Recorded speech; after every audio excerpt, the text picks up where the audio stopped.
कसर रह गई थी वो चंद माह बाद जनरल बाजवा के एक्सटेंशन नोटिफिकेशन को लेकर पूरी हो गई। अगस्त में वजीर आजम हाउस से नोटिफिकेशन आ गया।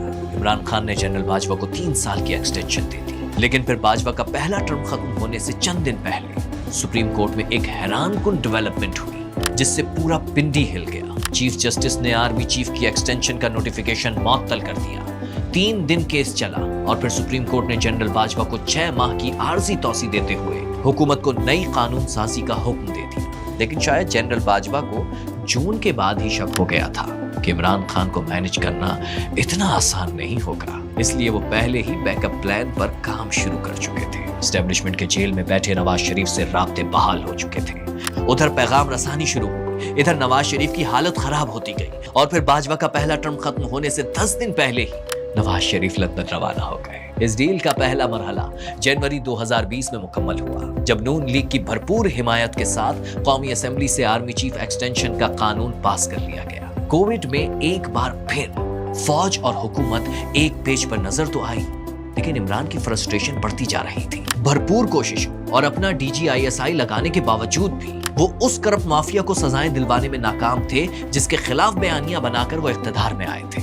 उधर नवाज शरीफ उनकी नाक के नीचे से निकलकर लंदन जा चुके थे और वहां बैठकर जनरल बाजवा और जनरल फैज को धमकियां दे रहे थे। वो नाकाम और बेबस नजर आ रहे थे। इधर उनकी टीम सिलेक्शन और गवर्नेंस को लेकर भी बहुत से सवालात उठाए जा रहे थे। दोनों सूबों के कमजोर वज़राए आला उनकी लायबिलिटी बन चुके थे। मुआशी मैदान में भी उनका फेवरेट प्लेयर असद उमर चंद माह में नाकाम होकर वापस पवेलियन में लौट चुका था और ये अहम तरीन वजारत भी एस्टेब्लिशमेंट के पसंदीदा उम्मीदवार हफीज शेख को मिल चुकी थी। आपसी लड़ाइयां, इत्तेहादियों की नाराजगियां और ओपोजिशन के हंगामे, सब कुछ एक साथ हो रहा था। उधर मेन स्ट्रीम मीडिया भी इमरान खान के लिए तलवारें निकाले खड़ा था। क्रिकेट के मैदानों में बड़ी से बड़ी टीम का डटकर मुकाबला करने वाला कप्तान सियासत के मैदान में मार खा रहा था। और फिर मार्च 2021 आ गया।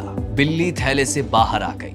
जिस चीज का सारे पाकिस्तान को कई महीनों से शक था, अब उसके वाज़ेह सबूत भी मिलने लगे। इमरान का जिन एस्टेब्लिशमेंट की बोतल से बाहर निकलना चाह रहा था। अगर मैं गवर्नमेंट से बाहर निकल गया, मैं आपके लिए ज्यादा खतरनाक हूँ। ये पैगाम किसे दिया जा रहा था? सारा पाकिस्तान जानता था, मगर बाजवा भी तैयार थे।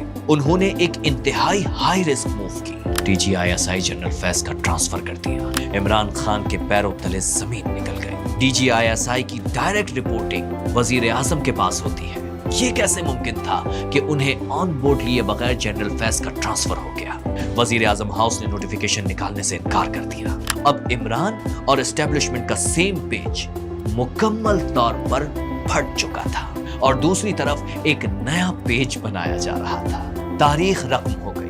पहली बार एक वजीर आजम को तहरीक अदम एतमाद से घर भेज दिया गया। लेकिन फिर एक और नया काम हुआ। इससे पहले जब हुकूमतें घर भेजी जाती थीं तो मिठाइयां बंटती थीं, जश्न मनाया जाता था।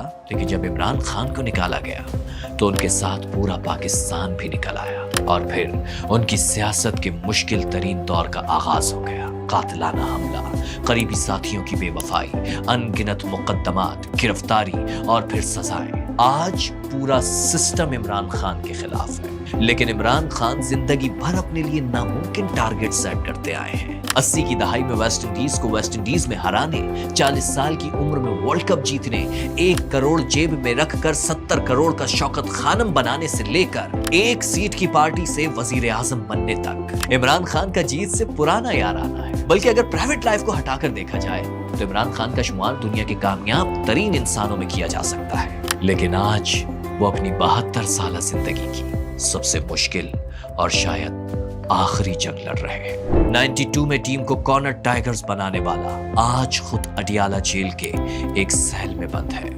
आगे क्या होगा कोई नहीं जानता।